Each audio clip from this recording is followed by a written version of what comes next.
রহিম। আসসালামু আলাইকুম ওরহমতুল্লাহি ওবরকাতুহ।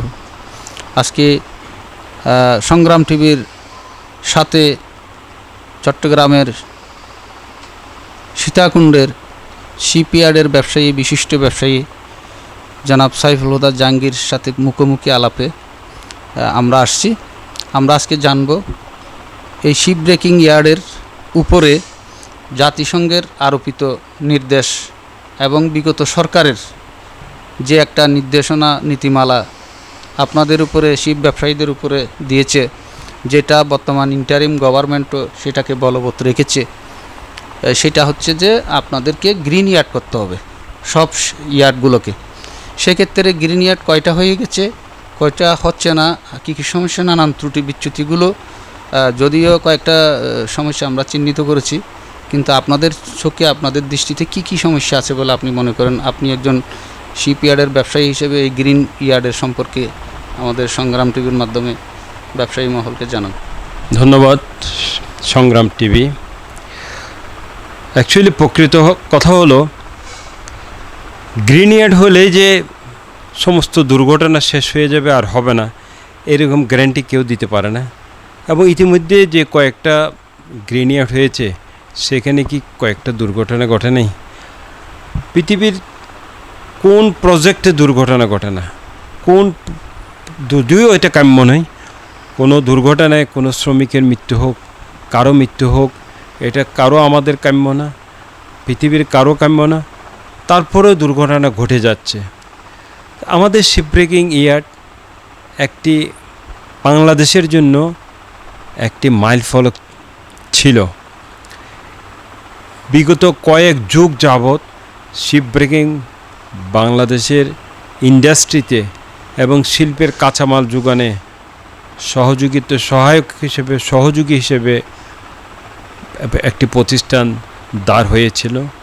প্রায় 150 থেকে 200 শিপ ব্রেকিং ইয়ার্ড আছে সীতাকুণ্ড বেল্টে, যেটা সীতাকুণ্ড বেল্ট ছাড়া বাংলাদেশের আর কোথাও এই জাহাজ শিল্প প্রতিষ্ঠা হওয়ার সুযোগ নেই। এটা আল্লাহ প্রাকৃতিক নিয়মে, আল্লাহর এক রহমত।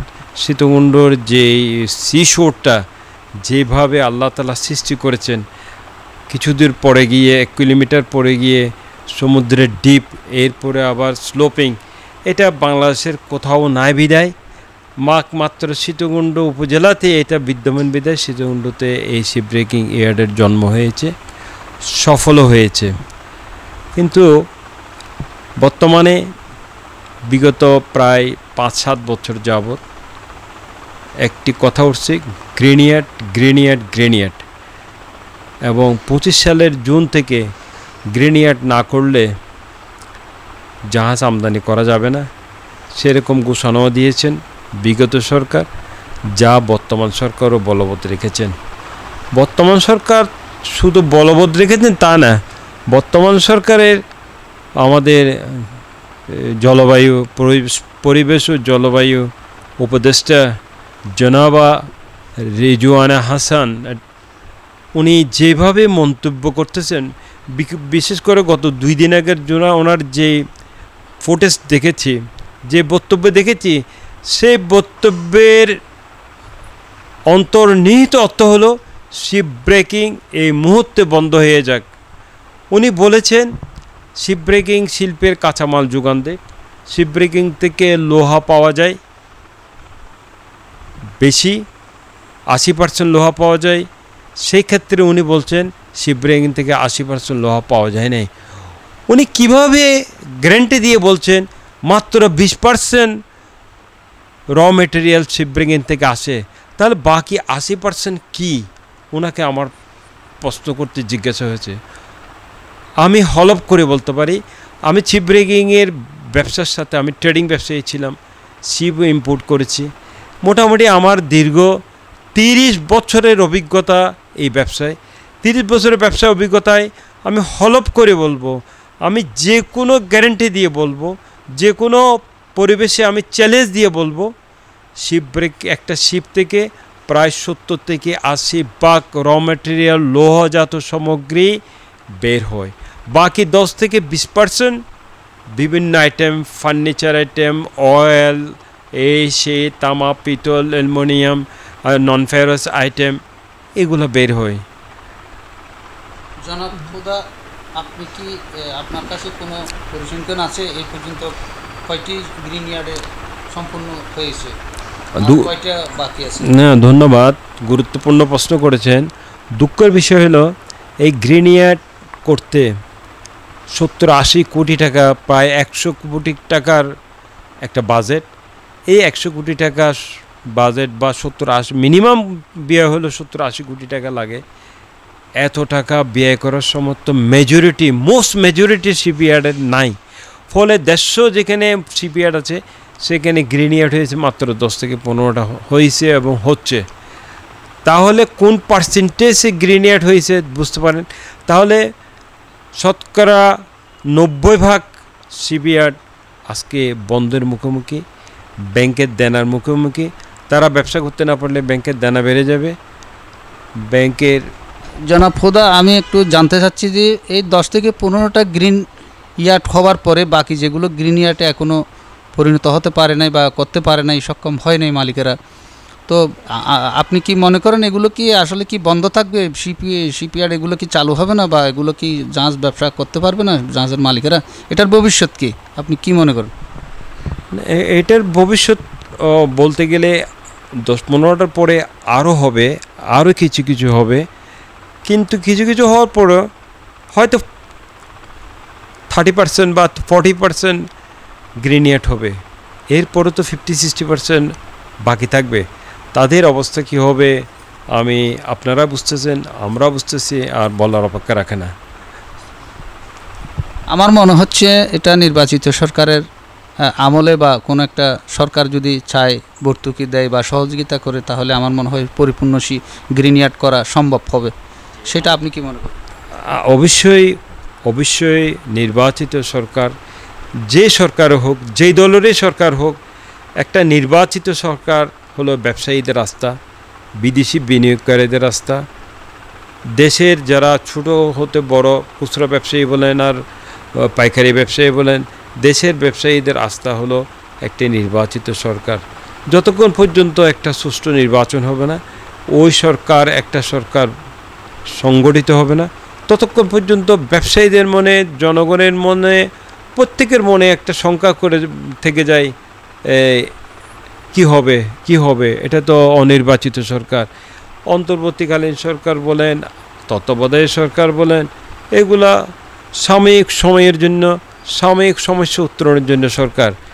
এগুলা দেশের উন্নয়নের জন্য, স্টাবলিশড একটা দেশের পরিচালনার জন্য সরকার নয়।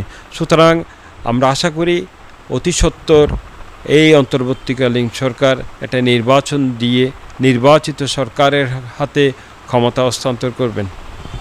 জনাব হুদা, আপনার কাছে আমার সর্বশেষ প্রশ্ন, সেটা হচ্ছে, আমি বেশ কয়েক বছর ধরে, 20-25 বছর ধরে, 20-22 বছর, 25 বছর ধরে আমার একটা জিনিস লক্ষ্য করতেছি, সীতাকুণ্ডের মিল ফ্যাক্টরি যতগুলো আছে, শিল্প কারখানা, শিপইয়ার্ড, তার মধ্যে অন্যতম হচ্ছে আপনাদের শিপইয়ার্ড। তো শিপইয়ার্ডে সীতাকুণ্ডে অবস্থান, সীতাকুণ্ডে এগুলোর কারখানা বা সীতাকুণ্ডে এগুলোর ব্যবসা বাণিজ্য, কিন্তু সীতাকুণ্ডিয়ানদের সঠিকভাবে মূল্যায়ন করা হয় না। এইসব ব্যবসা প্রতিষ্ঠানে, শিল্প কারখানাতে সীতাকুণ্ডের মানুষ, কর্মচারী, চাকরি তাদেরকে কম দেওয়া হয়। সেই ব্যাপারে আপনাদের শিপইয়ার্ডের মালিকরা যেমন অভিযুক্ত, তেমনি শিল্প কারখানা, অন্যান্য মিল ফ্যাক্টরির মালিকদেরও অভিযোগ রয়েছে মালিকদের ব্যাপারে। তো আপনারা এগুলো কিভাবে নিরসন করবেন? এগুলো আপনারা কি সীতাকুণ্ডের বেকার সমস্যাদের যারা আছে সক্ষম কর্মজীবী, কর্মসক্ষম, এদেরকে কি আপনারা ভবিষ্যতে কোনো রকম চাকরির কর্মের সুযোগ করে দেবেন? আপনারা কি দিবের এরকম কোনো ব্যবস্থা গ্রহণ করছেন? চিন্তাধারা, পরিকল্পনা আপনাদের আছে? একটু জানান। ধন্যবাদ।